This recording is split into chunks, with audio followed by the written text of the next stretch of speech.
The first national convention is underway at UNISA. Addressing the 1,000 delegates, President Cyril Ramaphosa says government kept its involvement in preparations for the convention to a minimum. Ramaphosa appears to have been responding to concerns by the legacy foundations, which withdrew from the preparatory steering committee, saying government was seeking to take over what is supposed to be a citizen-led process. The national dialogue is a call to debate and to discuss, but it is also much more than that. More importantly, the national dialogue is a call to action.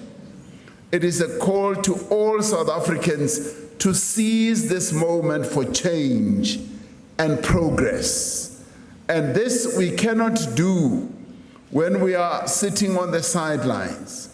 This we cannot do when we do not want to be part of this conversation. And this we cannot do when we sit on the sidelines and just criticize. We need to be inside the tent rather than being outside of the tent. Well, let's bring in SABC News senior reporter Natasha Phiri joining us now from the convention. Well, Natasha, it has been a long day of deliberations, of course, marking the first day of the 2 days for the convention. Just give us a sense then in terms of the developments from the convention today, just some of the highlights as we wrap up proceedings for the day. Well, definitely a long day indeed, Unathi. And, before you say we wrap up the proceedings, it's not done, Unathi. There's still a briefing around 5 o'clock. And, of course, various organizations will be briefing members of the media as to the latest developments. But just to take us through what was going on throughout the morning and the afternoon, we saw those disruptions inside plenary. Also saw the protests outside from some groupings that feel left out of this, process. And of course, I'm joined by Anzio Jacobs, who'll just explain everything to us. Anzio, thank you so much for joining us yet again on SABC News. So we saw the disruptions earlier on, the gentleman on stage inside. Also, there was that grouping that we spoke to outside, the Khoi and San community, the Gauteng housing crisis community, saying that they've been left out. Clarify some of those issues. And for those who are saying they wanted to partake in this process, but no invites were extended to them, what do you have to say? Because at the end of the day, you've been saying time and time again, this is a citizens-led process. Why not just allow everybody to come in? Why does it have to be 1,200 people here at UNISA today? Well, quite practically, there's a spaced implication for that. There's only so much space. But in the end, those people were able to get into the room. There was overflow space that was allocated to them. I think it's encouraging when South Africans challenge a process. It means that we're already in dialogue mode, and that's really what this national convention was meant to set out. I think that some of the concerns that were raised around exclusions were not necessarily an accurate reflection. We had 18 Khoisan leaders in the room. They were not necessarily those that were outside. We did have unhoused people also in the room, not necessarily those that were outside. But we encourage South Africans to come and protest and demonstrate, because that's how we get our voices heard in this country. So it's most welcome, and certainly was a good kickoff to today. Mr. Jacobs, you look at the themes, how have the discussions been inside? What for you probably stood out? You talk about poverty, you talk about inequality at a time where the unemployment rate has just gone up as well in the country. We've got high volumes of unemployment, inequality, gender-based violence and femicide. I mean, I spoke to a civil society organization group that had raised the issue of Chesney to say that the person, who had allegedly killed her is actually out on bail. What for you actually stood out? And what other issues that probably weren't on the themes were actually raised? I think what stood out for me was that people were affirming the themes, noting that these were necessary conversations to have. But even more so, what they were pointing out is that there are gaps. There are many more conversations that need to be had across the country. Certainly the themes of children came out quite strongly.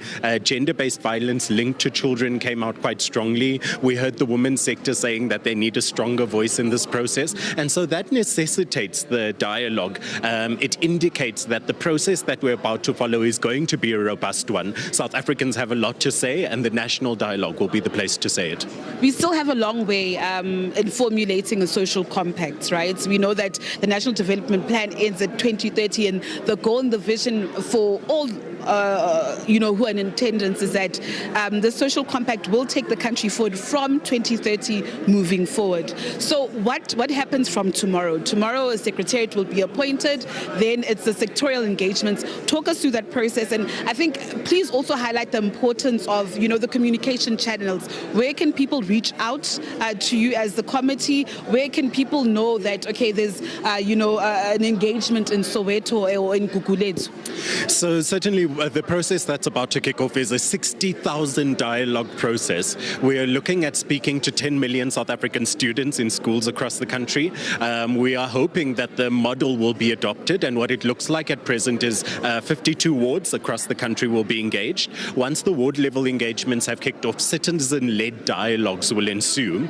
Citizen-led dialogues look like 20 to 1,000 people gathering on their own volition with their own subject matter and modality of engaging. All of this information will then be fed into a centralized system that will be either via the website or the application, the app. And then beyond that, we will have cross-sectoral dialogues. And those are really meant to catch the nuances cross-sector. But what we're really saying to South Africa is that this is the kickoff of a process. The next 3 months, there will be 15,000 dialogues that will pilot the model. And what happened today really in the rooms, where people were challenging the subject matter, where people were challenging the methodology, that's what we expect to happen in this pilot phase of 15,000 discussions across the country. Thereafter, we're going to open up more broadly, and then everybody in the country will engage. We just want an opportunity to troubleshoot, to figure out where the kinks are in the system, how to fix them, and to ensure that everybody is definitely on board before we roll out more broadly. And talking about that last point, the latter point, making sure that everybody is on board. The legacy foundations, of course, not taking part in this process, but do you think along the line they'll actually come back, into and jump onto this process? We heard the president saying that, listen, government doesn't want to take part of this process. Citizens must take charge of this. What do you have to say to the legacy foundations that are watching us right now? I really hope that the legacy foundations will see this show of democracy today, and that they'll be encouraged by the mandates that were set by their own leaders to say that we are serving South Africans. All citizenry matters. And so even though they may be disgruntled, we are going to be in an imperfect process. But South Africa is ready to have a dialogue, and we need everybody on board. Just also, maybe you mentioned the various websites. Can you just please read them out for us on air? I don't know the website offhand, but you can find out us at National Dialogue ZA on most social media channels. We're on Facebook, X, Twitter, and the like. And then you can go to the website landing page, and it will direct you to the app. We're using Woover is the name of the app. It can be downloaded on the Play Store and Google Play. Mr. Jacobs, I can't let you go without asking this question. I know I've got to get you into trouble. Money matters. Yes, you've been on the program and Face the Nation trying to clarify this issue. We heard 700 million. It got down to about 270 million. 60% is coming from government and 40% is coming from the private sector. I'm saying this because the Appropriations Committee Chair, Musi Maimane, had actually written to the Finance Minister asking where this money is going to come from. Just clarify the nation, clarify me as well. I think that it's fitting that Musi Maimane is asking these questions, and I think the inquiry is most welcome. We do want a transparent process. I think to date, something that is very clear is that government has committed a very small amount of money in comparison to the in-kind donations that have been received. They are indeed, I'm glad to report, lower than the 20 million mark that I previously mentioned. The largest in-kind donations have come from civil society and the University of South Africa, and then a portion of that has come through NEDLAC via government. At my recollection, it should be at about 8.6 million. Thank you so much, Mr. Jacobs. Thank you so much. Of course, Anzio Jacobs there, just, clarifying certain issues. Of course, the money issue, Unathi, is a contentious one. But of course, at the heart of this are the conversations that are being held here, at the convention. We spoke to Women for Change earlier on, saying that they want gender-based violence. Yes, it has been declared as a pandemic in the country, but they want it to be declared as a state of emergency, Unathi, a national disaster in the country. So these are just some of the conversations that are actually happening happening right here. There is a briefing that was expected to take place at 5. We're still waiting for that. Of course, just a reminder to our viewers that a steering committee needs to then be elected. And of course, as you heard Mr. Jacobs just outlining the process, what actually needs to start from here. After this process that will come to an end tomorrow, Unathi, then the national dialogue would then start in the various 4,468 wards in the country and across all communities. So this, as far as we take it for now,